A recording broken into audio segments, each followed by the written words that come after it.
that we have not agreed to any date. We have not agreed to the modality. আসসালামু আলাইকুম প্রিয় দর্শক, আপনারা দেখছেন নিউজ বাংলা ইউটিউব চ্যানেল এবং ফেসবুক পেজ। সঙ্গে আছি আমি মোহাম্মদ আনোয়ার হোসেন আপন। মধ্যপ্রাচ্যের উত্তপ্ত ভূরাজনীতিতে আবারও নতুন বার্তা দিল ইরান। শক্ত অবস্থান বজায় রেখেও আলোচনার দ্বার খোলা রাখার কৌশল, এবার সেটিই স্পষ্টভাবে তুলে ধরলেন দেশটির পররাষ্ট্রমন্ত্রী আব্বাস আরাকচি। অফিসিয়াল টেলিগ্রাম বার্তায় তিনি যে বার্তা দিয়েছেন তা একদিকে সতর্কবার্তা, অন্যদিকে কূটনৈতিক সুযোগের ইঙ্গিত। তিনি স্পষ্ট করে বলেন, যদি যুক্তরাষ্ট্র তাদের উস্কানিমূলক কর্মকাণ্ড, হুমকি এবং সম্প্রসারণবাদী নীতি পরিহার করে, তবে ইরান আলোচনায় বসতে প্রস্তুত। এই বক্তব্য শুধু একটি সাধারণ কূটনৈতিক বিবৃতি নয়, এটি শক্তি ও সংযমের একসাথে প্রদর্শন। ইরান দেখাতে চায় তারা যুদ্ধ চায় না, কিন্তু নিজেদের সার্বভৌমত্ব রক্ষায় কোনো আপোসও করবে না। আরাকচির ভাষায়, ইরান কখনো এই যুদ্ধ শুরু করেনি।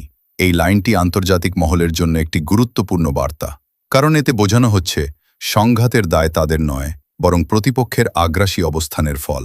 একই সঙ্গে তিনি সতর্ক করে দেন, যদি আবার যুদ্ধবিরতি ভেঙে হামলা শুরু হয়, তাহলে তার জবাব দিতে ইরান সম্পূর্ণ প্রস্তুত। এই প্রস্তুতির কথা শুধু কথার মধ্যে সীমাবদ্ধ নয়। ইরানের সশস্ত্র বাহিনী যে সর্বোচ্চ সতর্ক অবস্থায় রয়েছে, সেটিও তিনি তুলে ধরেছেন। এতে একদিকে প্রতিপক্ষকে সতর্ক করা হচ্ছে, অন্যদিকে নিজেদের জনগণের কাছে শক্ত অবস্থানের বার্তা দেওয়া হচ্ছে। তবে সবচেয়ে গুরুত্বপূর্ণ বিষয় হল, এই কঠোর অবস্থানের মাঝেও ইরান আলোচনার পথ বন্ধ করেনি, বরং শর্ত সাপেক্ষে কূটনৈতিক সমাধানের সুযোগ রেখে দিয়েছে। শুক্রবার তুরস্ক সফরে গিয়ে আরাকচি এই কৌশল আরও জোরালো করেন। সেখানে তিনি কাতার, সৌদি আরব, মিশর, ইরাক এবং আজারবাইজানের পররাষ্ট্রমন্ত্রীদের সঙ্গে বৈঠক করেন। এই বৈঠকগুলো প্রমাণ করে ইরান শুধু সামরিক প্রস্তুতিতে নয়, আঞ্চলিক কূটনীতিতেও সক্রিয়। বিশ্লেষকদের মতে, ইরানের এই বার্তা দ্বিমুখী কৌশল। একদিকে তারা যুক্তরাষ্ট্রকে চাপ দিচ্ছে, অন্যদিকে আন্তর্জাতিক সম্প্রদায়ের কাছে নিজেদেরকে শান্তিপ্রিয় ও দায়িত্বশীল রাষ্ট্র হিসেবে তুলে ধরছে। সব মিলিয়ে ইরানের এই অবস্থান স্পষ্ট: সম্মান থাকলে আলোচনা, হুমকি এলে প্রতিরোধ। এখন দেখার বিষয়, যুক্তরাষ্ট্র এই বার্তার জবাব কিভাবে দেয়। মধ্যপ্রাচ্যের ভবিষ্যৎ অনেকটাই নির্ভর করছে এই কূটনৈতিক টানাপোড়েনের পরবর্তী পদক্ষেপের ওপর।